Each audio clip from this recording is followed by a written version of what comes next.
le docteur Victor, c'est le pasteur principal donc, des églises CIF au Gabon. Il est donc marié au pasteur Pamela Arnaud. Ils ont 4 enfants aujourd'hui. Donc le docteur Victor, il a commencé à exercer premièrement dans le ministère d'évangéliste et quelques temps après, il est rentré dans la grâce donc de l'enseignement où aujourd'hui il exerce en tant que docteur de la parole. Et j'aimerais vous dire que c'est vraiment une bénédiction pour nous et une bénédiction pour le corps de Christ. C'est pourquoi à chaque fois que je suis devant lui, je dis Seigneur, que je ne passe pas à côté de la grâce qui est là devant moi. Que je ne passe pas à côté de ce qu'il a, parce que je sais que rien que prendre une partie de ce qu'il a pourra m'emmener aussi loin que je n'avais jamais imaginé. Alléluia. Et tout à l'heure, je disais que dans notre temps, il y a le temps de Dieu. Et Dieu permet aujourd'hui qu'ils soient en visite à Port-Gentil. Et je crois que au-delà donc de l'ouverture officielle, je crois que Dieu a quelque chose pour nous. Je crois que Dieu a quelque chose pour la ville de Port-Gentil. Je crois que Dieu a une parole pour toi, il a une parole pour moi, il a une parole pour la ville de Port-Gentil. Alléluia. Et j'aimerais ce soir vous poser la même question que Jésus a posée donc à certains quand il parlait de Jean-Baptiste en disant que qu'êtes-vous allé voir au désert? C'est la question que je nous pose ce soir. Qu'est-ce que vous venez voir ce soir en ces lieux? Est-ce que vous venez simplement voir un homme de Dieu parce qu'on a annoncé la venue du docteur Victor, ou encore vous pensez qu'au travers de lui, Dieu a un message pour vous, Dieu a un message pour cette génération? Amen. Alléluia. C'est pourquoi je repose la question, qu'êtes-vous allé voir au désert? Qu'est-ce que tu vois ce soir? J'aimerais qu'au-delà de toute l'apparence de la festivité qui est donc de l'ouverture de l'église, je voudrais que tu puisses ouvrir ton cœur à Dieu ce soir et dire Seigneur, c'est toi que je viens voir. Je viens recevoir quelque chose de toi pour être totalement changé. Alléluia. Avec votre permission, est-ce qu'on peut se lever quelques minutes avant de pouvoir recevoir le docteur? J'aimerais lever ta voix maintenant et dire Seigneur, je suis là ce soir pour te voir. Je suis là ce soir pour te voir, pour t'entendre. Est-ce que tu peux lever ta voix maintenant? Est-ce que tu peux lever ta voix maintenant? Est-ce que tu peux lever ta voix maintenant?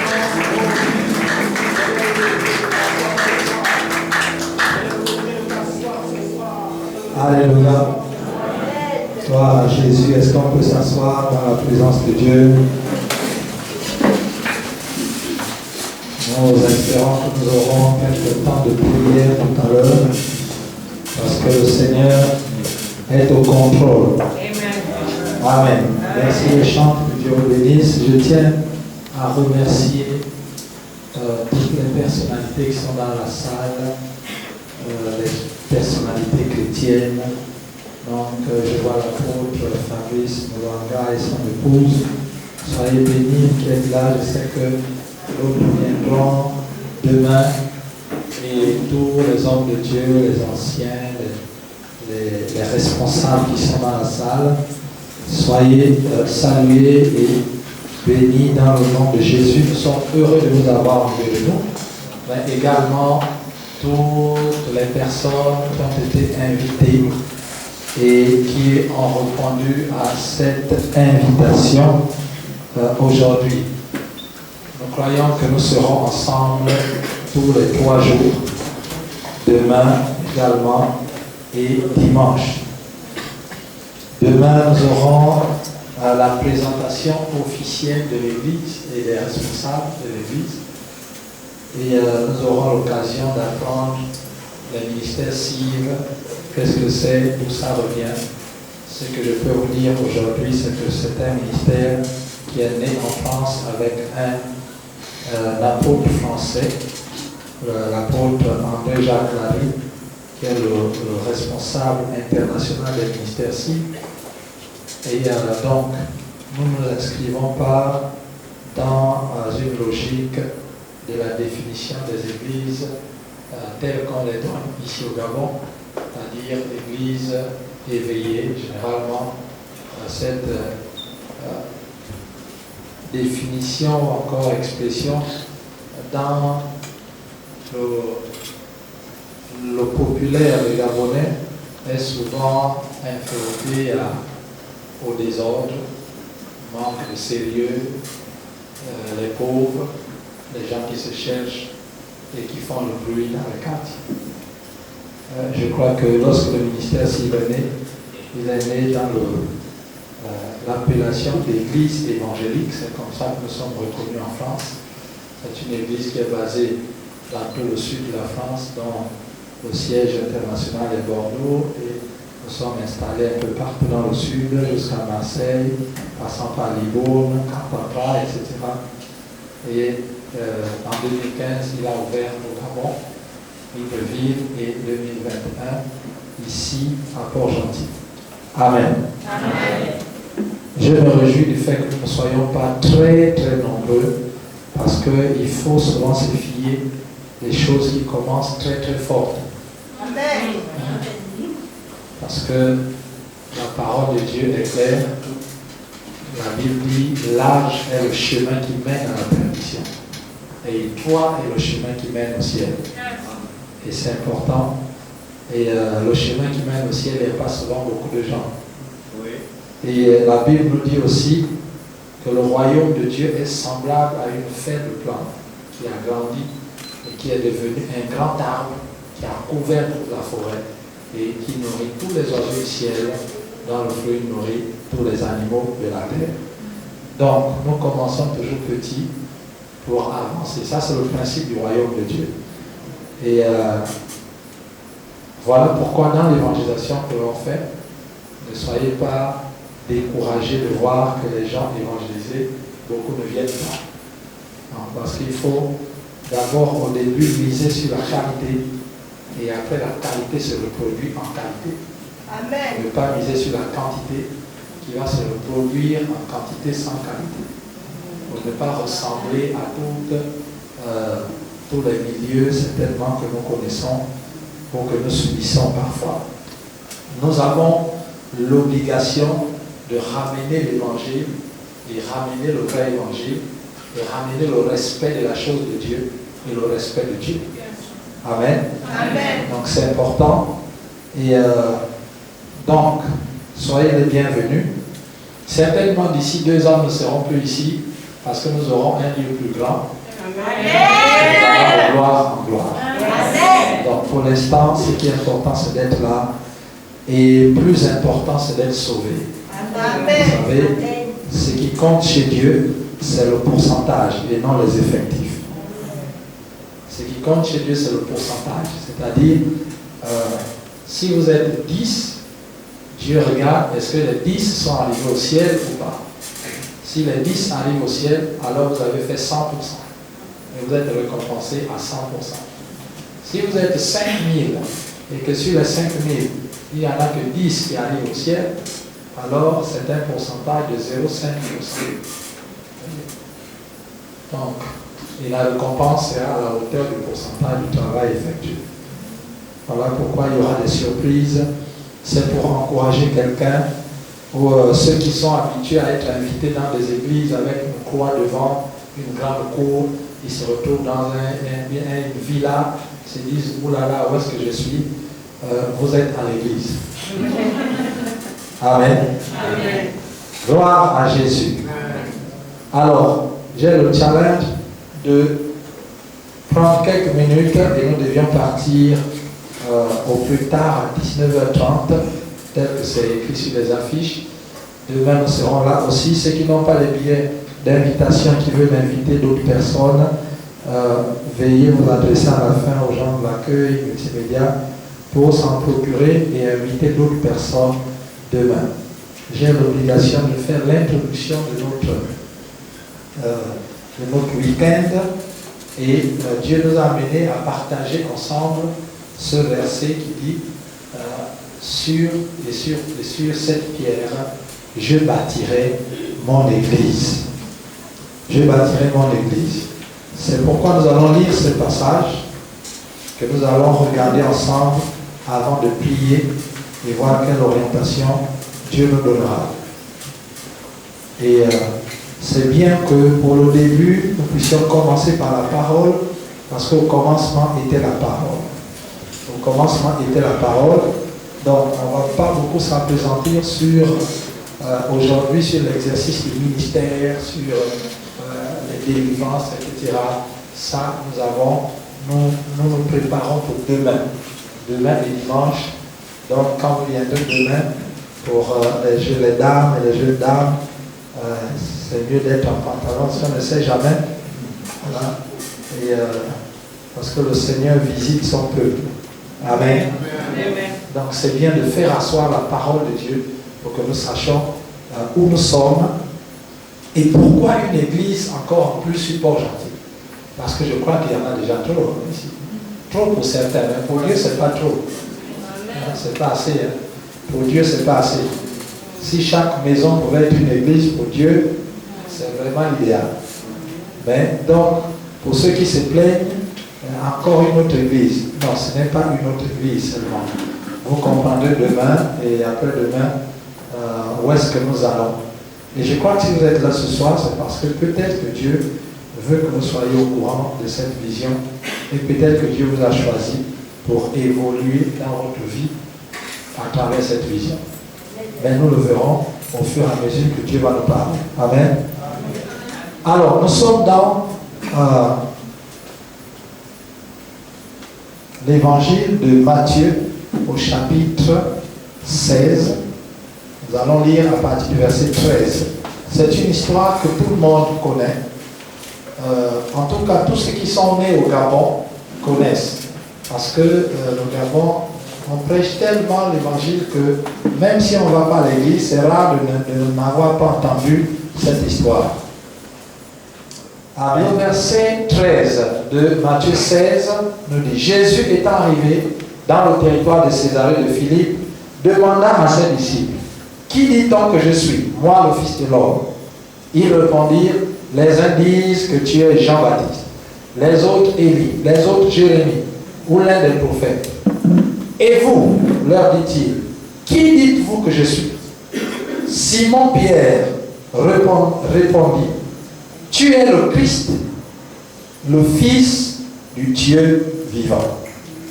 Verset 17. Jésus, reprenant la parole, lui dit: Tu es heureux, Simon, fils de Jonas, car ce ne sont pas la chair et le sang qui t'ont révélé cela, mais c'est mon Père qui est dans les cieux. Verset 18. Et moi, je te dis que tu es Pierre, et que sur cette pierre, je bâtirai mon église, et les portes de séjour des morts ne prévaudront point contre elle. Amen. Et on verra la suite. Voilà une conversation que nous connaissons parce que généralement nous parlons là-dessus. Ce qui est important, c'est que la Bible nous dit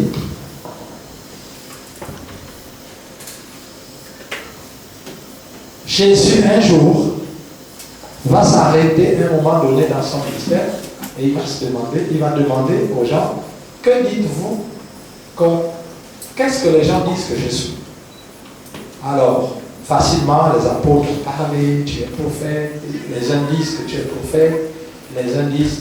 Donc, ils lui ont raconté tout ce que le commerçant disait dehors. Parce que c'est facile de raconter ce que les gens ont dit sur les autres. On va dire: ok, les gens disent ceci. Mais vous qui êtes avec moi depuis plus de 2 ans, que dites-vous que je suis? Alors là, silence. Et là, on se rend compte que, en fait, ce qu'ils ont dit que les gens disaient, eux-mêmes aussi ils se le disaient. Voilà pourquoi ils n'ont pas pu répondre à la question. Parce qu'en fait, eux-mêmes aussi, ils pensaient qu'il était l'un des prophètes. Ou une onction qui est revenue et tout ça. Maintenant, lorsque la question est posée directement, vous, que dites-vous que je suis? Alors, il y a un silence total. Personne ne répond. Souvent dans l'église, nous disons que Dieu est ce que le pasteur a dit que Dieu est. Donc, entre guillemets, c'est un petit concorsat spirituel. Est-ce que quelqu'un me comprend? Donc, lorsqu'on dit prions le Seigneur, dit Dieu d'Abraham, Dieu d'Isaac, Dieu de Jacob. On le dit parce que le premier jour qu'on est arrivé dans l'église, on avait écouté la prière de quelqu'un qui disait Dieu d'Abraham, Dieu d'Isaac, Dieu de Jacob. On a capté. Et nous-mêmes, maintenant quand nous prions, on répète la même chose. C'est-à-dire, on dit à Dieu ce qu'on a entendu les autres dire de lui. D'autres vont parler du Dieu de l'apôtre Fabrice. Le Dieu, c'est voilà pourquoi, lorsque vous allez dans plusieurs dénominations culturelles et chrétiennes, vous aurez l'impression que ceux qui sont dans ce milieu, en fait, parlent au même langage. Ils ont la même manière de prier, la même manière de crier Alléluia, la même manière de faire. Pourquoi? Parce qu'en réalité, chacun copie sur le précédent. Donc, le nouveau copie sur l'ancien, qui avait copié sur l'ancien, et tous avaient copié sur le responsable du ministère, celui qui a démarré avec cette affaire. Et donc, on a la même, les personnes ont la même manière de faire. Et à chaque fois qu'on se rapproche de Dieu, parfois on ne fait pas attention, mais nous disons à Dieu qu'il est ce que nous avons entendu qu'il est.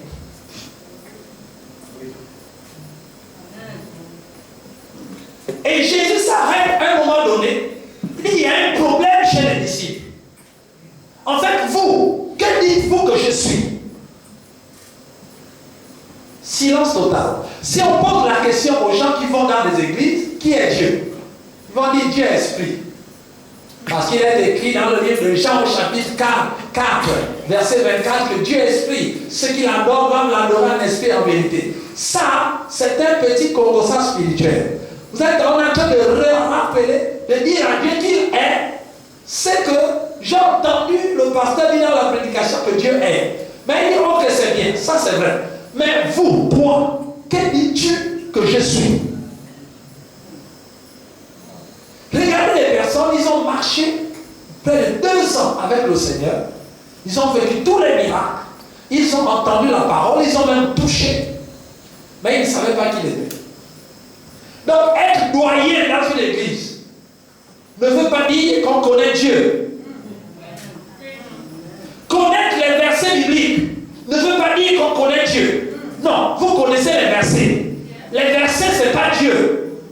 Dieu n'aime pas les versets. Les versets, c'est la parole de Dieu qui nous a donné par laquelle nous puissions le connaître. La Bible dit que ce qui a été sélectionné dans la Bible, Jean le dit au chapitre 1, ce qui a été sélectionné dans la Bible a été sélectionné pour un but précis. Pour que nous sachions que Jésus-Christ, Jésus est le Christ et le Sauveur, et qu'en croyant en lui, nous ayons la vie éternelle, la vie de Dieu.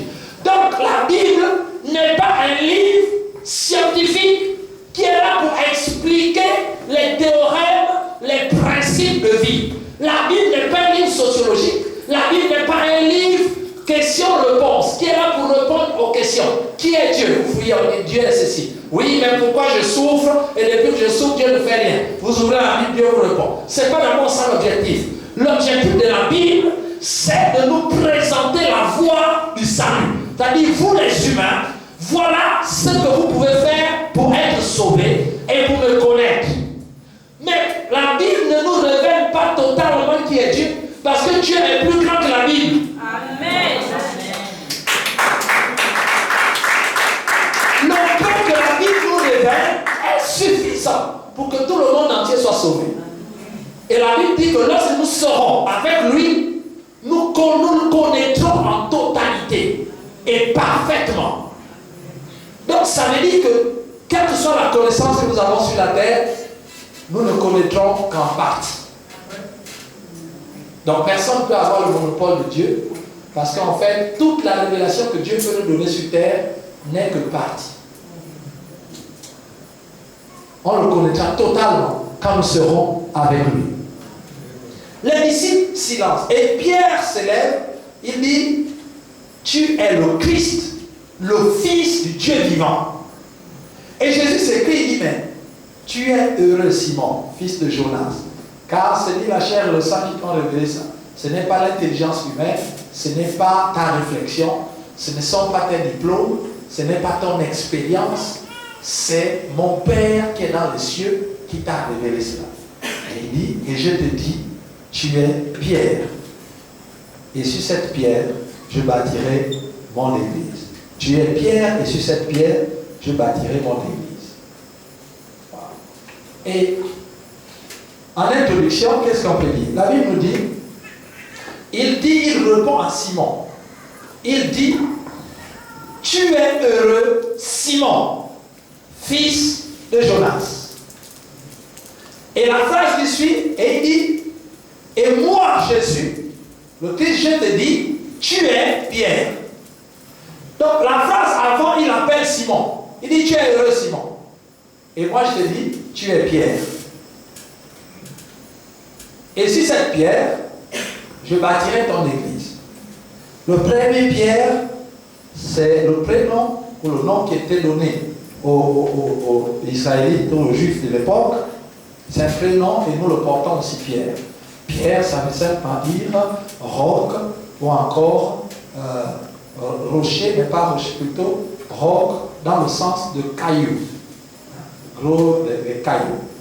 Ça, c'est Pierre. Il dit tu es Pierre, c'est-à-dire que tu es roc, tu es un morceau de rocher, tu es un caillou. Voilà. Ça, c'est. Et sur cette pierre, dans ce qui est traduit par Pétros, pierre, caillou, roc, et il dit sur cette pierre, je bâtirai mon église. Vous verrez dans votre Bible, le deuxième pierre est avec un petit P, c'est une pierre avec un P qui est le nom qu'on donne aux gens. Et il dit maintenant sur cette pierre, or quand on voit la traduction grecque, pierre, le deuxième pierre c'est Petra. Or, Petras, en fait dans la prononciation c'est Petras. Voilà. Mais on met en français Petras. Mais dans Petras, on n'est plus dans la dimension de. C'est toujours le roc, c'est toujours la pierre, mais plus dans le sens de caillou, d'un petit bloc qu'on peut soulever et déposer, avec lequel les gens faisaient des autels. Voilà. C'est plus un petit caillou qu'on peut soulever, qui pèse 10 kg, 15 kg, 20.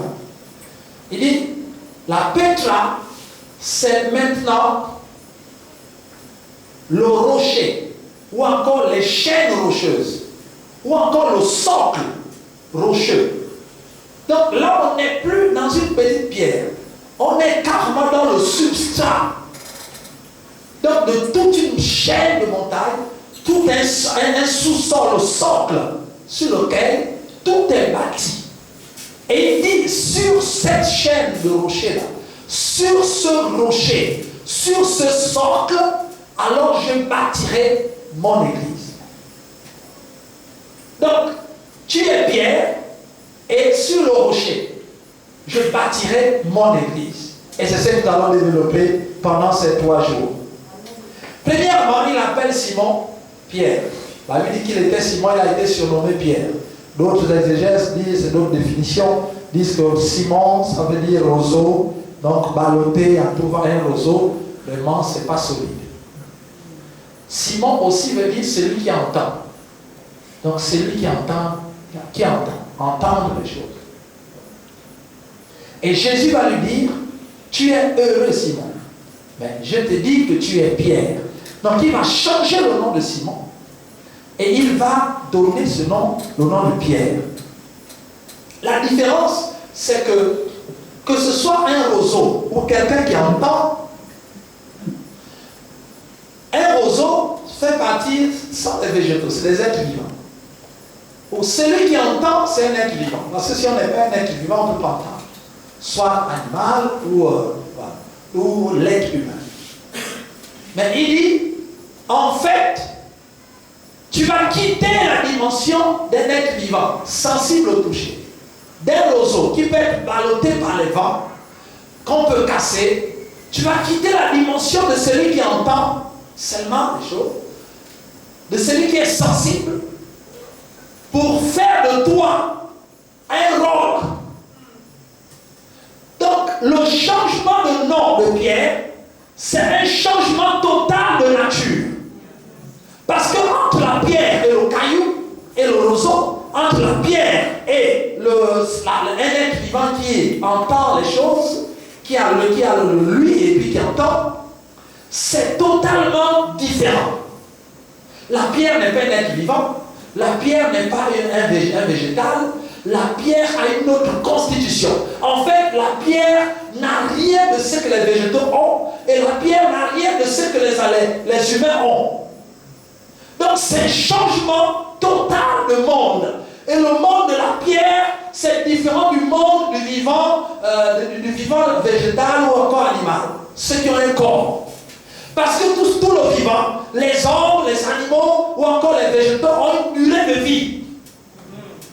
C'est-à-dire qu'un homme va aller au-delà, 120 ans au plus, sinon, pour les plus robustes, 120 ans. Mais le rocher, ou encore le roc, ou le caillou, n'est pas dans la même échelle de temps, de vie. Lorsque Dieu dit à Simon que toi tu n'es plus Simon, tu deviens Pierre, il est en train de dire que lorsqu'on devient enfant de Dieu, qu'on est avec Christ, quelque chose change. Et ce qui change, c'est notre nature complète. Amen. En fait, être enfant de Dieu, être chrétien, c'est pas venir à l'église. Être chrétien, c'est de passer de Simon à Pierre. C'est un miracle qui s'opère dans le spirituel. C'est un miracle. Lorsque vous devenez Pierre, la première chose, c'est que l'échelle de vie change. Vous n'êtes plus dans l'échelle de 120 ans, mais vous rentrez dans les millions d'années. Parce que la pierre dure longtemps. La pierre, pour la dater, on a besoin maintenant des structures, on a besoin des appareils pour dater la pierre. Or, un être humain, il suffit d'entendre les années et compter les anniversaires. La chose a changé. Lorsqu'on devient enfant de Dieu, tout change complètement. Ça veut dire que votre échelle de temps et de vie change complètement. Vous n'êtes plus les simples humains. Vous n'êtes plus les gens qui sont définis par le vivant, mais par tout ce qui est humain, par votre vie d'être humain. Mais vous êtes définis dans un autre domaine, dans un autre règne. Le règne des pierres. Des gens qui ne sont pas. Non, vous n'êtes plus les simples humains. Vous n'êtes plus Simon, vous n'êtes plus celui qui entend, celui qui est sensible à tout vent de doctrine. Vous ne changez plus d'église à chaque fois. Vous n'êtes plus sensible aux choses par lesquelles vous n'entendez plus les mêmes choses. La pierre n'entend rien. La pierre est déposée quelque part. Amen. La pierre subit les vents des marées. Le vent peut souffler sur la pierre. L'eau peut passer sur la pierre. La pierre reste là. La pierre ne se plaint jamais. La pierre ne porte jamais plainte. La pierre ne se plaint jamais de son état. La pierre subit les intempéries avec force et vitesse. La pierre, elle reste toujours là. Malgré les intempéries, la pierre reste toujours là. Elle vit longtemps.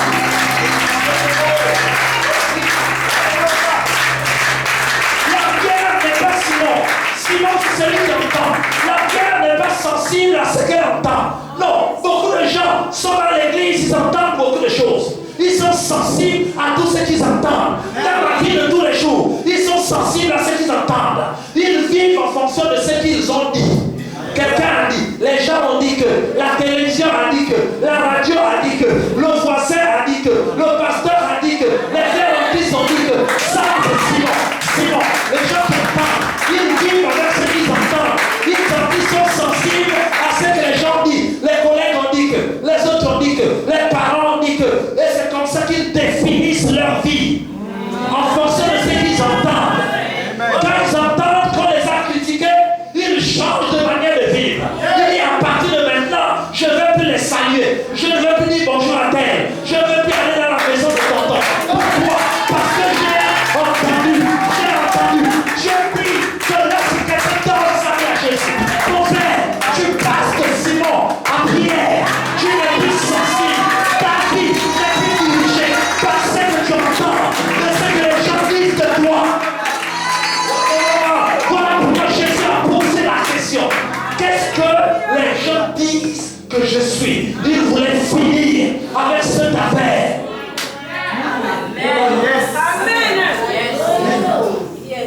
Il a dit, qu'est-ce que les gens disent que je suis? Et il a dit, vous, que dites-vous que je suis? Pour boucler avec cette affaire, enfin que votre vie chrétienne ne soit plus basée sur ce que les gens ont dit. Le gaga a dit que quelqu'un va mourir. Le prophète a dit que ta vie est foutue. Tel a dit que, ça c'est Simon, c'est lui qui entend. Il veut entendre toujours des choses. Qu'est-ce qui va se passer dans 5 ans? Le Gabon sera comment? Eh prophète, dites-nous, et ceci, on va consulter le prophète, on va chez les gagas, on regarde, oui, c'est le grand-père qui nous mange, c'est le CC, on entend beaucoup de choses, et ça vous pourrit la vie. Dieu dit que lorsqu'on est enfant de Dieu, Dieu commence par changer la nature, afin que vous n'entendiez plus autre chose que ce que Dieu a dit.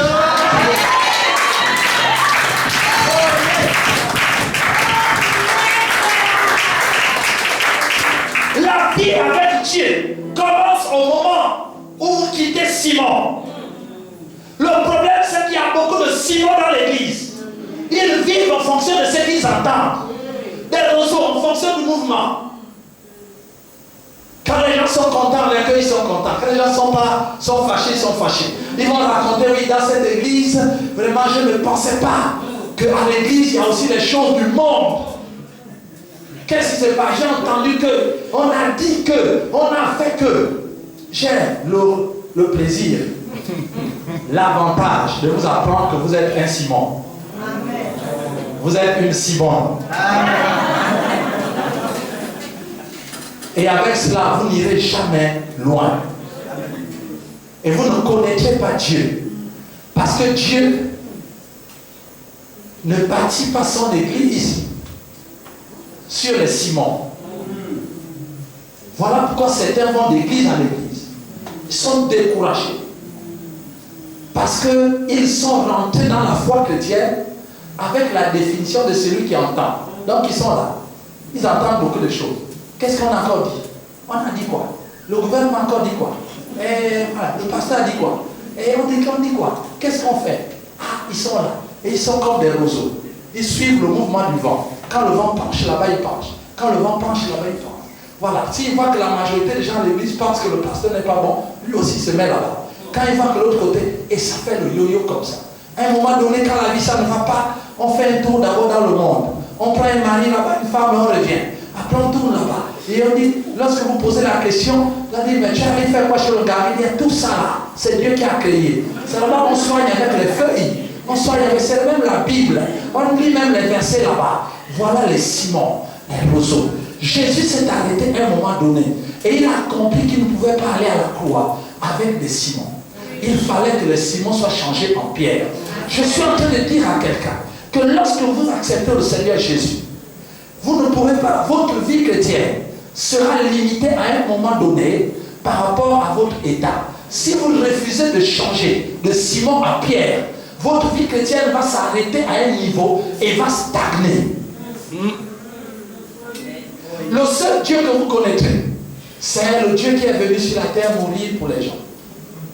La Bible dit que à partir du moment, quand vous allez lire cette histoire, vous verrez qu'à partir du moment où ils ont reconnu qu'il était le Christ, vous allez voir les versets suivants. La Bible dit maintenant, alors Jésus commença à leur dire ce que le Christ allait faire. Il ne leur a jamais dit ce que le Christ allait faire avant qu'il ne soit changé en pierre.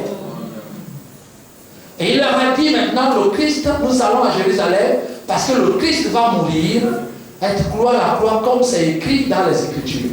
Et la Bible dit que c'est à partir de là qu'il a commencé à dévoiler à ses disciples qu'il va mourir et le 3e jour il va ressusciter. La puissance de la résurrection, la révélation du Dieu puissant de la résurrection n'est donnée qu'à ceux qui ont accepté de quitter Simon et de devenir Pierre. À chaque fois, vous pouvez passer 20 ans dans une église, changer d'église, peut-être venir dans cette église parce que tout nouveau, tout beau. On a dit que c'est une église qui vient de France, donc c'est pour les blancs, c'est bien. Vous pouvez venir, mais si vous n'avez jamais changé dans votre vie chrétienne, acceptez réellement Jésus pour qu'il change votre nature. Vous serez toujours des Simons dans les églises. Et vous ne connaîtrez pas la dimension de la puissance de Dieu. Tout ce que Dieu fait aux Simons, c'est leur multiplier le pain, ils mangent. C'est lorsqu'ils veulent s'enfoncer dans l'eau, Dieu vient les sortir. Les prières de Simon, c'est nous avons fait. Seigneur, sauve-nous, au secours, nous allons mourir. Il y a la tempête. Seigneur, comment il y a la tempête et tu dors? Comment ceci? Voilà les discours de Simon. Nous avons tout laissé pour te suivre. Ça, c'est le discours de Simon. Seigneur, il y a la tempête, réveille-toi. Nous sommes en train de mourir. Tu ne vois pas que nous sommes en train de mourir, réveille-toi. Seigneur, nous avons péché toute la nuit.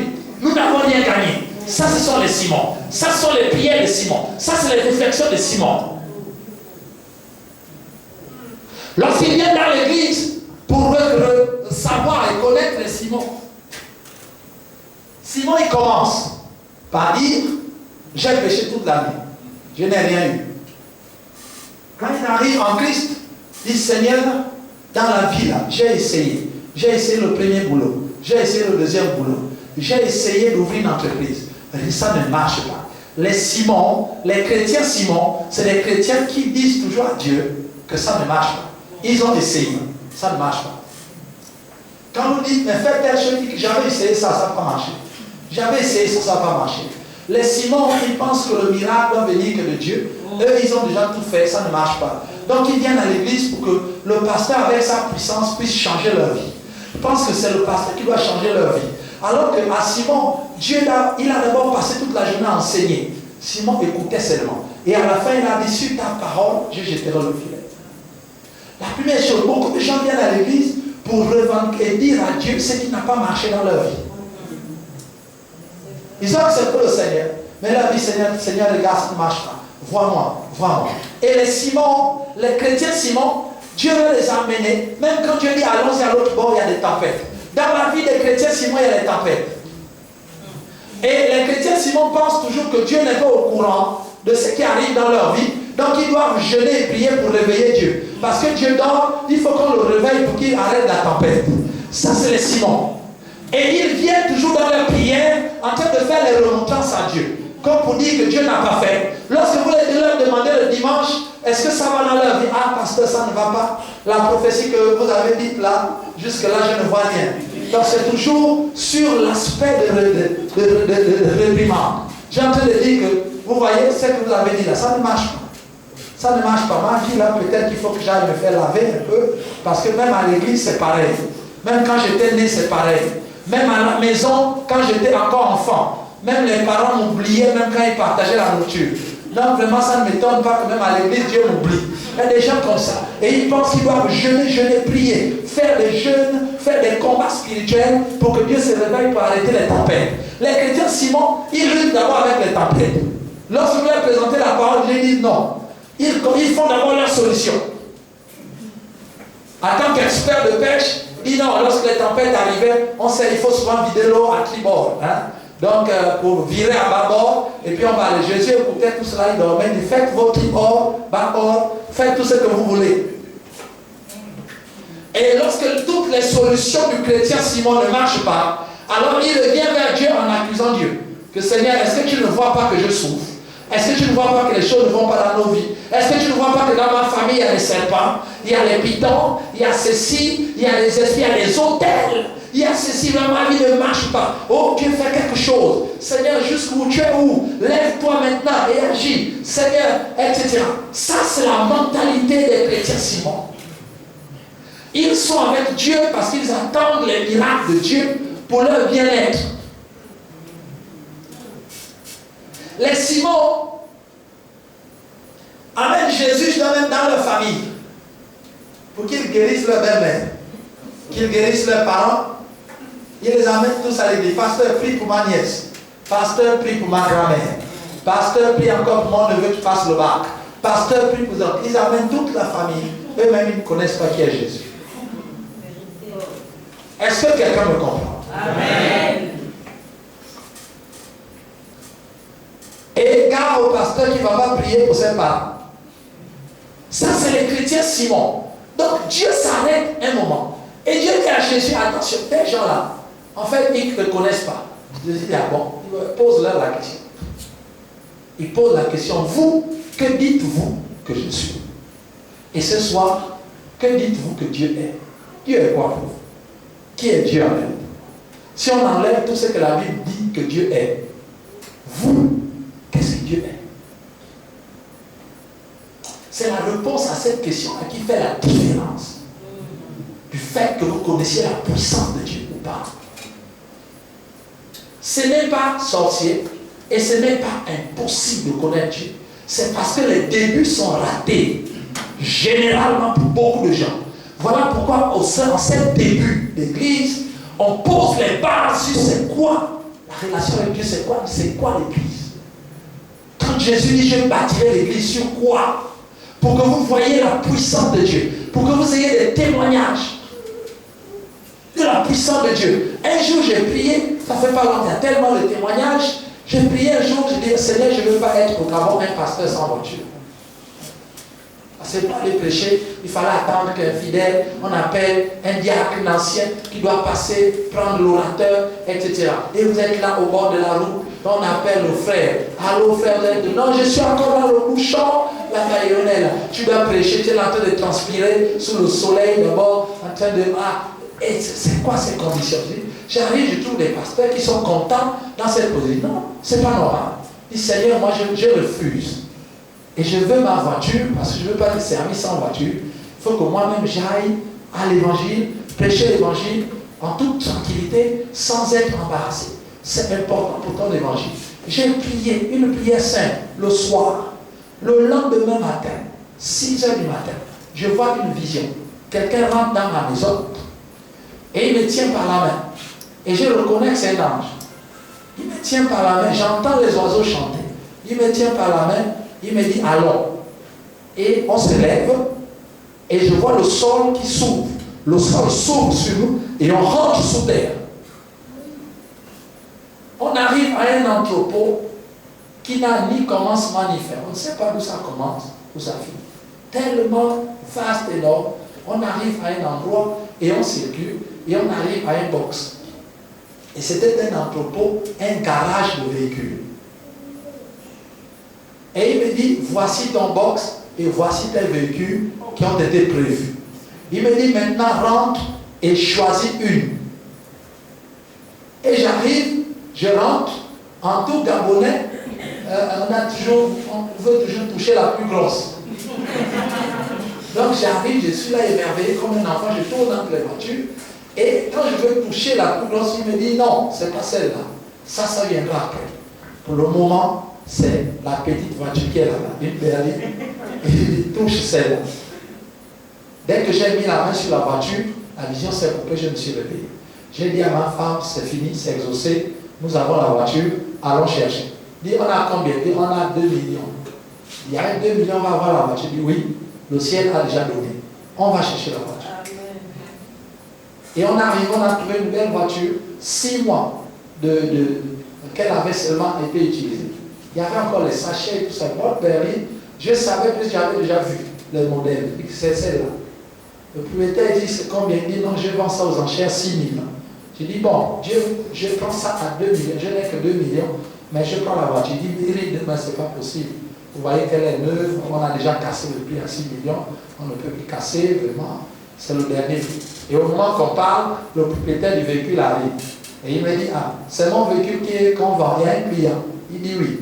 Il dit, bon, c'était un concessionnaire. Il dit, bon, écoute, il me regarde, il dit, monsieur, je ne vous connais pas, mais j'ai envie de vous vendre ma voiture. Bon, prenez ça 4 millions.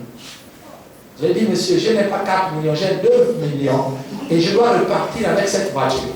Ma foi est élevée. Le Seigneur avait déjà résolu. Donc, ce n'est pas mon problème. L'affaire de millions, les zéros après le chiffre, ça, c'est plus mon problème.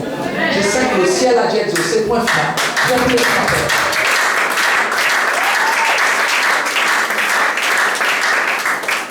Il me dit, prends à 4 millions. J'ai dit non. Moi, je n'ai que 2 millions. Et donc, il revient. Il me dit, monsieur, moi, je ne sais pas, mais c'est bizarre. Bon, écoutez, j'ai envie de vous laisser ma voiture. Prenez ça à 4 millions. Vous me donnez les 2 millions. Maintenant, les 2 autres millions, vous me faites une reconnaissance de dette et dans laquelle vous écrivez que vous payerez quand vous aurez les moyens.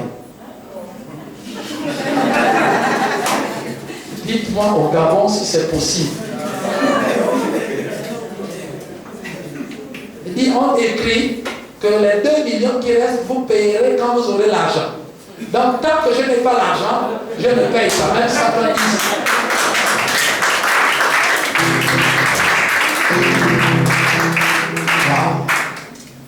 Et c'est comme ça que le même jour qu'on a eu la vision, le même jour, je suis rentré avec la voiture. Dites, waouh, ah oui, ça c'est un grand homme de Dieu. Ah non, c'est pas un grand homme de Dieu. C'est parce que cet homme-là a été changé de Simon à Pierre. Amen. Donc il peut maintenant rentrer dans le secret de Dieu. Il n'est plus un chrétien ballottant. Ce n'est plus un simple membre de l'église. Il fait partie du royaume. Et c'est là où je veux vous amener pour que vous connaissiez la puissance de Dieu. Que vous ne soyez pas comme des mendiants, des gens qui viennent à l'église pour espérer que Dieu va les exaucer. Alors qu'en Christ, tout a été accompli.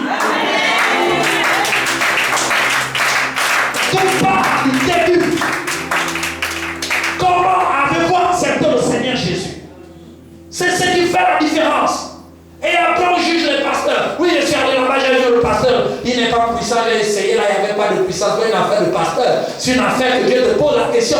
Que dis-tu que je suis? Parce que ce que tu penses que Dieu est, c'est là le décalage de toute ta vie. Est-ce que quelqu'un me comprend? Ça vient, vous êtes musicien, vous êtes chanteur, faites tous les apôtres aussi, Pierre aussi faisait des miracles. Vous êtes responsable d'église, vous allez faire évangélisation. Dieu pose la question, que dis-tu que je suis? Pas ce que les autres ont dit, pas ce que Pierre a dit, pas ce que Paul a dit dans la Bible. Toi, quand tu regardes ta vie avec Dieu, quelle est la révélation que tu as de Christ? Que dis-tu que je suis? Et il dit, tu es Simon. Mais je te dis maintenant que tu es Pierre. Et sur cette pierre, je bâtirai mon église. Et on va terminer avec ça. En fait, il n'y a pas d'église s'il n'y a pas de pierre. Les Simons, c'est des disciples qui cherchent Dieu. Ce n'est pas l'église. Il y a plusieurs choses, plusieurs niveaux. Au départ, Dieu a donné des disciples à Jésus. Ces disciples-là sont devenus des pierres, sont devenus l'église. Parce qu'il a dit, sur cette pierre, je bâtirai mon église. Donc l'église a commencé sur cette pierre. Avant cette pierre, il n'y avait pas encore l'église. Il y avait que les disciples. Donc il y a 3 niveaux de vie avec Dieu. Il y a les disciples, il y a l'église, il y a les apôtres. Beaucoup, les disciples sont à l'école. C'est-à-dire que parfois ça marche, ça ne marche pas.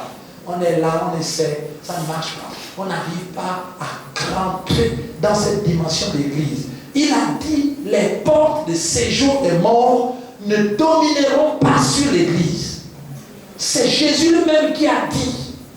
Ça veut dire que dans nos dénominations, dans notre vie chrétienne, dans ce que nous appelons église aujourd'hui, si le diable tue les gens, si le diable bloque les mariages des gens à l'église, si le diable détruit les vies des gens, si le diable bloque les bénédictions de ceux qui se disent chrétiens, c'est que vous n'êtes pas à l'église. Parce que Jésus a dit qu'aucun démon, aucune puissance de ténèbres ne dominera pas sur l'église. Si vous priez Dieu, et si vous appartenez à l'église, et que votre vie est dominée par Satan, vous n'êtes pas dans l'église. Vous êtes dans une dénomination appelée CIM, Centre d'évangélisation SPV, Alliance chrétienne, Bethany, ceci, vous êtes dans les dénominations. Vous êtes des fidèles et des adhérents des associations chrétiennes et culturelles. Vous n'êtes pas l'église. Voilà pourquoi le monde se moque de nous. Parce que le diable n'a pas peur des dénominations. Toute organisation chrétienne ou humaine, le diable n'a pas peur de ça. Le diable n'a pas peur de nos églises. Nos bâtiments, nos dénominations, nos ministères, ceci, ministère de feu, de sang, tout cela dans la ville, vous connaissez vous-même tous les ministères qu'il y a ici. Le diable n'a pas peur de ça. Les pancartes qu'on met avec une flèche qui indique, le diable n'a pas peur de ça. il a peur de l'église. Parce qu'il a dit, Jésus a dit, les portes de ce monde ne domineront jamais sur l'église. Mon frère, ma soeur, pose-toi la question. Mais ne sois pas en joie de dire que depuis que je suis devenu chrétien, le serpent de la famille mange mes enfants dans le ventre. Ah bon? C'est ça que tu n'es pas l'église. Si tu étais l'église, c'est impossible. Et on n'est pas l'église parce qu'on refuse de se transformer, de laisser Dieu nous changer de ciment en pierre. Les gens aiment vivre en fonction de leurs sensations, de leurs émotions. Parce que Simon, c'est un émotionnel. Il réagit à ce qu'il entend. Simon entend les choses. Il vit dans l'émotion, il vit dans les sentiments, il vit dans toutes ces choses-là. Et c'est ce qui coordonne sa vie. Il agit en fonction de ça. Ça, c'est Simon. Et donc, les chrétiens veulent continuer à être Simon. Mais Simon ne peut pas arriver à la croix. La preuve, c'est que Simon, il a fui. C'est impossible d'arriver à la croix en étant Simon. Voilà pourquoi les chrétiens d'aujourd'hui n'aiment plus et ils ont enlevé le vocabulaire et le mot souffrance et le mot difficulté dans leur vocabulaire chrétien. Parce que Simon ne veut pas souffrir. Dieu doit tout faire pour Simon. Simon n'ira jamais à la croix. Quand Dieu dit dépouille-toi du péché, il dit non, ça là c'est trop fort. Être crucifié, non, c'est pas bon. Non. Simon, il veut vivre lui-même en étant pécheur et en étant enfant de Dieu. Il marche avec Dieu, mais en même temps, il fait ce qu'il veut. Et Dieu va accepter ça. Et quand vous n'acceptez pas, il change de barque, il change d'église. Il dit, cette église n'est pas bonne. Je vais aller trouver une église où on prophétise seulement et on ne s'occupe pas de la vie des gens. Voilà. La question que je me pose ce soir, vous voulez être Simon, vous voulez être Pierre. Parce que Dieu se révèle à Pierre. Il dit, tu es heureux, Simon, fils de Jonas. C'est-à-dire que Dieu donne la révélation à Simon. Dans notre état, lorsque Dieu parle ici, nous recevons. Et il dit maintenant, je te dis, tu es Pierre. Et sur cette pierre, je bâtirai mon église. La Pétra qui est Christ. Et qu'est-ce qui se passe? Simon dit, il a la révélation que Dieu lui dit. Dieu dit à Simon que celui que tu vois là, il est le Christ. Ce n'est pas un simple prophète. Ce n'est pas un simple leader. Il est le oint, le Messie. Le seul qu'on attend dans le monde pour le salut de l'humanité tout entière. Et quand Jésus reçoit cette révélation de Simon, il dit maintenant, il répond à Simon, il dit maintenant toi, je te dis aussi que tu es Pierre. Donc, Dieu dit à Jésus, Dieu dit plutôt à Pierre que Jésus est le Christ. Et Dieu dit à Jésus que Simon est Pierre.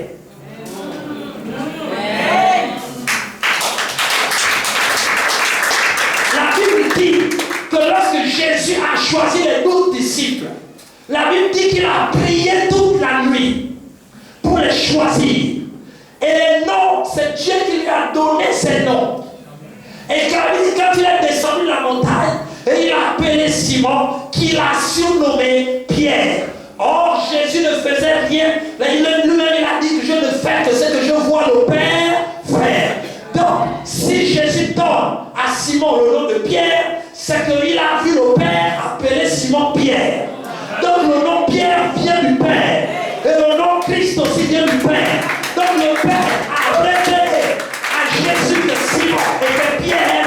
Et le même Père a révélé à Pierre que Jésus est Christ.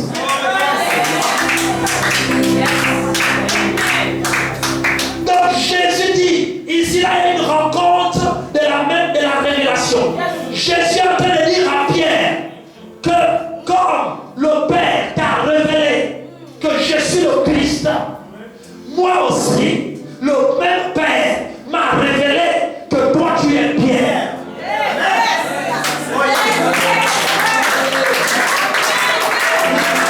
Voilà pourquoi c'est le seul disciple dans la Bible qui est cité avec ces deux noms. Simon, trait d'union, Pierre.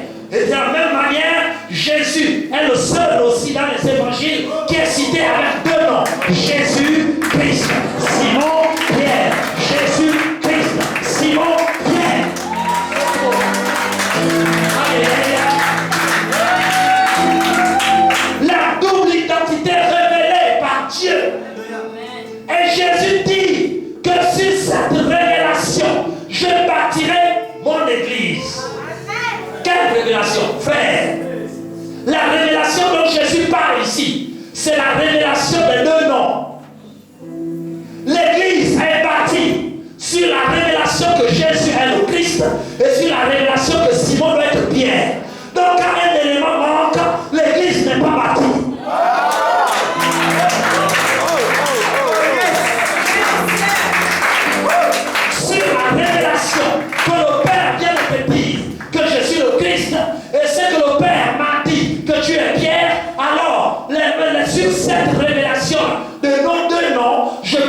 Ça veut dire quoi?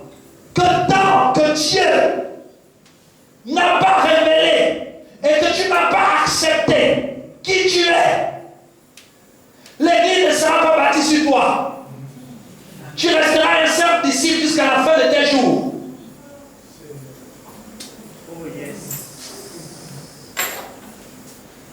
Merci pour ta durée dans l'église, mais ça ne change rien. Il dit, mais toi tu es Pierre. C'est-à-dire de la même manière que tu m'as dit je suis le Christ, moi aussi je te dis que tu es Pierre. Et maintenant sur cette révélation que le Père vient de nous donner, nous deux, on est maintenant en accord. Tu connais ma partie spirituelle et moi aussi je connais ta partie spirituelle. Donc c'est sur la révélation de ce que nous sommes spirituellement que nous allons bâtir l'église. Voilà pourquoi je vais te donner la clé.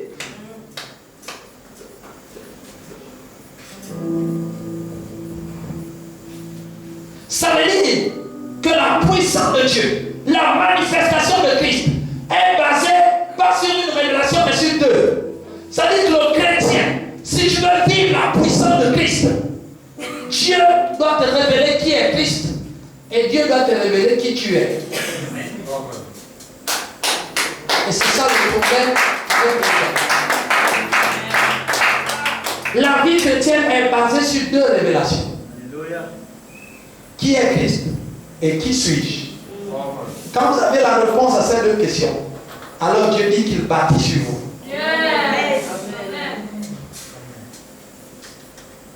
Est-ce que quelqu'un me comprend? Dieu bâtit sur vous. Donc, un chrétien qui ne sait pas qui il est en Christ, qui n'a pas la révélation de qui il est en Christ, et qui n'a pas la révélation de qui est Christ, en fait, vous brassez de l'air. Vous aurez l'impression que le diable est toujours fort. Vous aurez l'impression que le péché est toujours fort. Vous aurez l'impression que la vie chrétienne c'est difficile. Que ce que la Bible nous demande c'est compliqué. Vous aurez l'impression qu'en fait, l'église là ce n'est qu'un club des amis qui se retrouvent. Vous n'aurez pas la percée dans le monde spirituel pour voir ce que Dieu veut faire. Ni dans vos vies, ni dans l'église, ni dans le gars. En fait, vous n'êtes pas l'église.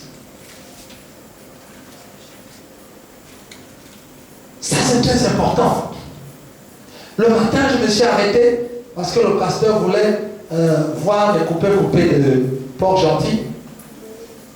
Parce que dans chaque chef-lieu, elle prend, elle mange les coupés et puis elle évalue la ville en fonction de ça. C'est un petit jeu. Donc, il fallait manger les coupés de Port-Gentil pour voir par rapport aux autres villes. On arrive chez le monsieur, il nous regarde, il dit, ah, nous autres là, moi je suis pauvre, un pauvre comme moi. Il dit, pourquoi vous dites que vous êtes pauvre? Non, regardez, toi, tu as une grande voiture, j'ai parié que c'est climatisé. Moi, toute ma vie, je n'aurai jamais cette voiture. Je suis là dans le feu. Vraiment, nous autres les pauvres. J'ai dit, non, mon frère, tu n'es pas pauvre. La richesse ne vient pas de l'extérieur.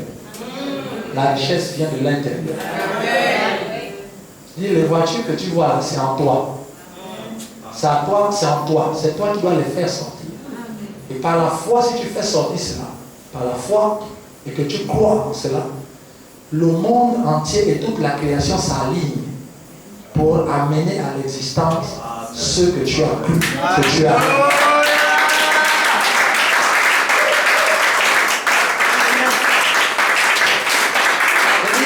Voilà la différence entre toi et moi. Moi, je crois en ce que Dieu a mis en moi, tu ne crois pas. Et tu te définis comme étant un pauvre. Et tu seras pauvre toute ta vie. Bien que tu sois riche à l'intérieur de toi. Je vois quelqu'un dans cette salle-là qui est endetté. C'est un monsieur. Vous êtes endetté. Et les gens ne sont pas au courant autour de vous. Vous êtes en train de vous demander comment il va falloir faire pour régler tout cela. Tout à l'heure, on priera. Si vous avez le courage de lever la main, nous allons prier pour vous. Et je vois comme une zone critique. C'est-à-dire que vous êtes arrivé à un niveau, il risque d'avoir basculement dans votre vie financière et ça va aller de mal en pire. Mais ce soir, si vous acceptez de devenir Pierre, quelque chose va se passer. Quelque chose va se passer. Tu es pierre. Et sur cette pierre, cette pétre, je bâtirai mon église. Qui est Jésus et qui est Dieu? Qui est Dieu? Tu n'es pas une simple Gabonaise ou un simple être humain qui se cherche dans la vie. Tu n'es pas nous autres. Dieu a un plan pour toi. Tu n'es pas comme Simon en train de se débrouiller. Dieu avait un plan. Tu es quelque chose de plus grand. Alléluia. Dieu n'a pas inventé le nom de Pierre. Le nom de Pierre était le nom dans le ciel. Dieu a seulement dit à Jésus qu'appelle ce monsieur Pierre. Parce qu'on lui a donné le nom de Simon et il souffre dans la vie, il est ballotté. Tout ce qu'il fait ne marche pas à cause du nom là. Appelle-le Pierre. Ce que Dieu dit que tu es, c'est ce qui est dès le commencement. Peut-être que ce sont nos parents qui se sont trompés. Peut-être que nous-mêmes nous sommes trompés dans nos choix dans la vie. Et nous sommes amenés dans nos sorts. Mais ce n'est pas Dieu. Mais pour connaître ton vrai nom, tu as besoin de connaître qui est Christ. Donc dans la hiérarchie et la primauté, il faut que tu cherches à connaître qui est Jésus. Quand tu sauras qui est Jésus, alors Jésus te dira qui tu es. Voilà pourquoi il a d'abord dit, Pierre a dit tu es le Christ. Et il a dit sur la base que tu connais qui je suis, maintenant je peux te dire qui tu es. Si on ne connaît pas le Seigneur, on aura du mal à connaître, à savoir qui nous sommes. On va vivre sur la terre avec ce qu'on entend. Si les gens disent que tu es bien, tu vas penser que tu es bien. Si les gens disent que tu es mauvais, tu vas penser que tu es mauvais. C'est lui qui te dit non, tu as une identité dans le ciel. Mais cela ne peut être découvert que si toi tu cherches à découvrir qui est Jésus, qui est Christ, qui il est. C'est alors que tu sauras qui tu es. Et tu vas te mouvoir sur la terre. Dieu ne veut pas que tu sois chrétien pour venir les dimanches à l'église.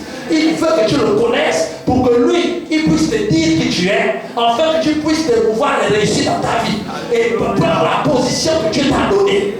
Dieu n'est pas là pour faire des disciples et des adhérents de communautés chrétiennes. Non. Ça c'est la religion. Mais le Christ c'est autre chose. Qui êtes-vous venu voir ça dans le désert? Vous êtes venu voir un homme, une église qui s'ouvre, ou vous êtes venu voir Christ? Est-ce que vous voulez connaître qui est Jésus-Christ? Est-ce que c'est ça votre but premier? Est-ce que le but premier, c'est de trouver un mari, une femme, une délivrance, une prophétie? C'est quoi votre but? Vous êtes venu chercher quoi? Si ce n'est pas la prophétie, vous aurez la prophétie sans connaître Christ. Si c'est la délivrance, vous aurez la délivrance sans connaître Christ. Si c'est la guérison, vous aurez la guérison sans connaître Christ. Parce que Dieu vous aime tellement, il va vous guérir. Ce n'est pas un problème. Sauf que si vous ne connaissez pas Christ, vous ne saurez pas qui vous êtes. Et si vous ne connaissez pas qui vous êtes, vous vivrez toute votre vie avec l'identité que vous allez entendre les gens vous dire. Et vous n'accomplirez pas ce que Dieu vous a envoyé faire sur la terre. Il y a des gens qui vivent sur la terre avec un sentiment de non accompli. Vous faites des choses, mais vous sentez au fond de vous que ce n'est pas là que vous devez être. Et selon que Dieu vous a fait.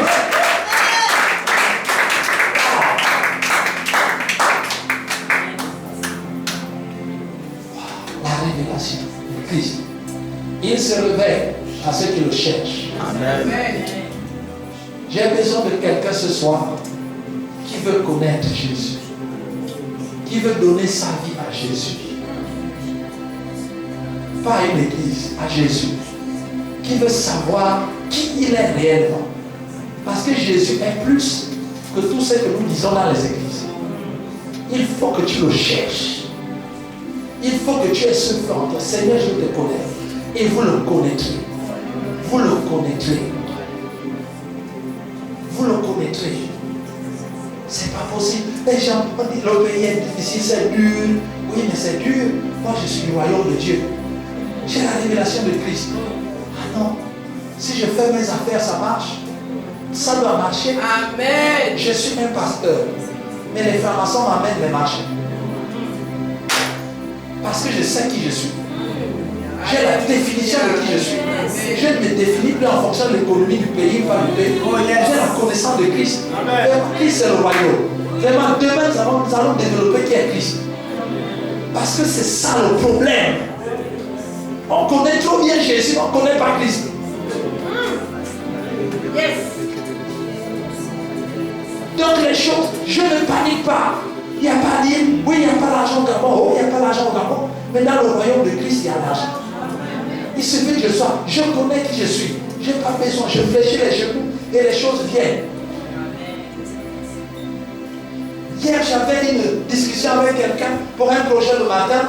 La personne me dit, je ne peux pas venir parce que mon chef m'a appelé le matin. Je dis, bon, ok, en tant que serviteur de Dieu, je vais prier pour que ton chef soit malade, il viendra pour au boulot et tu vas faire le travail que je dis. Ah, parce que c'est possible, je connais qui je suis. La Bible dit que j'ai le pouvoir de fermer, j'ai le pouvoir d'ouvrir. Ce n'est pas un verset biblique. Ça, c'est ma vie de tous les jours. Mais ça ne peut que basculer au moment où tu as la révélation de Christ.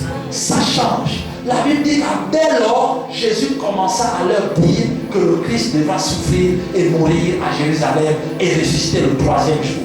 Dès lors, c'est à partir du moment où vous cherchez Christ que Dieu commence à vous révéler sa puissance et ce qu'il est réellement. Il commence à vous montrer que c'est le Jésus là, c'est pas seulement quelqu'un qui fait les miracles, mais il est aussi Christ. C'est lui qui était dès le commencement. C'est lui qui a vécu depuis le commencement. Que il était au commencement la parole. Que tout a été créé par lui. Ce n'est pas un simple homme.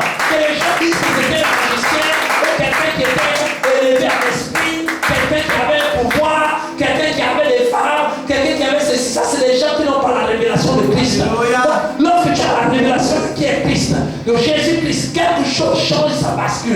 C'est cela que Dieu veut nous amener à être. Il a dit,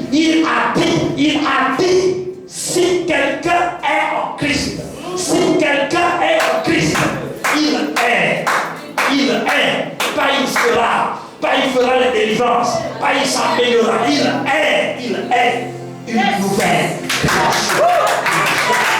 Tout vient de là.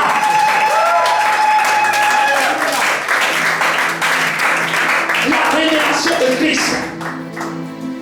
Et il te dira qui tu es. Les pasteurs ont dit que tu es diacre. Est-ce que Dieu a dit que tu étais diacre? Les pasteurs ont dit que tu es trésorière de l'église. Est-ce que c'est ce qui est écrit dans le ciel pour moi? Le Gabon a dit que tu étais agent de maîtrise, que tu étais agent SGS. Est-ce que c'est ce que le ciel a dit? Il y a des gens qui passeront toute leur vie à faire ce que le diable leur a dit de faire, imposé de faire, sans faire ce qu'ils sont venus faire sur la terre. Qui es-tu? En fait, Jésus veut que tu lui donnes sa vie. En fait, ce n'est pas pour lui. C'est à ton avantage. Voilà pourquoi quand je fais l'appel pour les gens qui veulent accepter le Seigneur Jésus, je n'insiste pas. Parce que quand vous savez qu'il y a quelque chose de bon, on court pour prendre. Si on dit tout de suite que l'État gabonais décide de donner 50 000 à chaque corps entier, vous-même vous chercherez où ça se distribue. Vous ferez la queue et on ne vous forcera pas. Mon rôle, c'est de vous expliquer l'évangile. Pas de vous annoncer l'évangile, d'expliquer l'évangile. Pour que vous compreniez l'intérêt que vous avez à être en Christ. C'est très important. Parce que parfois, nous, les églises, on se ridiculise en suppliant les gens. S'il te plaît, deviens chrétien. S'il te plaît quoi? C'est toi qui gagnes, c'est toi qui perds. Mais mon rôle, c'est de te montrer ce que tu gagnes et ce que tu perds. Pour que toi-même tu choisisses. Dieu est venu mourir pour que ta vie change. Ce que les gens ont dit sur toi, ce que tu entends de comment on doit réussir, c'est pas ça. Tu as besoin de la révélation de Jésus. Amen. Et tu as besoin de le connaître. Or, à tous ceux qui l'ont reçu, et à ceux qui croient en son nom, il leur a donné le pouvoir de les réunir enfants de Dieu. À partir de ce moment, vous le connaîtrez. Et vous vous connaîtrez vous-même. Et quand vous vous connaîtrez, vous accélérez dans ce monde. Vous triompherez, vous régnerez, vous manifesterez la gloire de Dieu. Voilà ce que Dieu et ce que je suis venu vous annoncer en introduction. Demain, nous verrons exactement clair la révélation de Christ. Pourquoi Christ peut changer la vie d'un être humain en un temps lieu. Et nous verrons ce que Christ est capable de faire. Comment lorsque Christ est présent, les démons fuient en cascade. Et le diable ne veut pas que les gens qui prient connaissent qui est Christ. Le diable veut seulement que nous marchions avec Jésus. Il ne veut pas qu'on connaisse qui est Christ. Parce qu'il y a une puissance. Dieu ne nous a pas appelés à être des chrétiens adhérents. Il y a une puissance qui est au-dessus de tout. Qui est au-dessus de tout. Et je dis souvent, mes amis, les francs-maçons, les sorciers et tout le reste, disent que je suis plus mystique que vous. Voilà ce petit niveau. Pour entrer d'abord dans les pièces, il faut d'abord se concentrer. Moi, je n'ai pas besoin de ça. Pendant que je prêche ici, la Bible dit que je suis assis dans le lieu céleste. En Christ. Je n'ai pas besoin d'incantation. C'est naturel, c'est ma nouvelle vie. Je suis assis là-bas et je parle ici. Et donc, lorsqu'on va chasser les démons demain, pendant que je vais parler ici, en fait, c'est depuis le ciel que je commande. Et toute autorité ou domination, écoutez, ils vont lâcher. Mais ça, c'est la révélation de Dieu. Il faut que Dieu se révèle. J'étais allé au village, il y avait une sorcière qui avait tué des enfants. Et apparemment, les enfants, les esprits des enfants se vengeaient contre elle. Et elle était bastonnée toute la nuit. Toutes les nuits, elle est bastonnée. Et j'arrive, mon père l'avait accueillie parce que tout le village l'a chassée. On lui a donné une chambre. Et toute la nuit, elle criait parce qu'elle voyait les gens qui venaient la taper. Et j'arrive, il manque de chambre où dormir. Et on veut me faire une chambre chez un voisin. Je dis que non, ici c'est chez nous. Je dors chez nous. Il dit, ben, la seule maison où il y a les chambres, c'est là où la sorcière dort et elle est bastonnée par les esprits la nuit. Personne ne dort là. Je dis, bien, mettez-moi ma chambre là-bas. Parce que la maison est bien cimentée, c'est beau. Pourquoi je vais aller dormir ailleurs? Les gens vont dire, oui, on sait que tu es pasteur. Nous tous on prie. Mais dimension qui est là-bas. Tu peux pas. J'ai dit, mettez. Et je suis là pour 3 jours. Et je vous dis que pendant les 3 jours, elle sera en repos parce qu'elle ne sera plus bastonnée. Elle va bénir Dieu pour ma présence dans la maison parce qu'enfin, elle aura 3 jours de repos. Parce que quand je suis quelque part, il n'y a pas un esprit qui va rentrer. Pourquoi? Parce que je sais qui est Christ. Et il m'a expliqué qui je suis. Amen. Et c'est ce que je vais vous dire demain. Oh yes.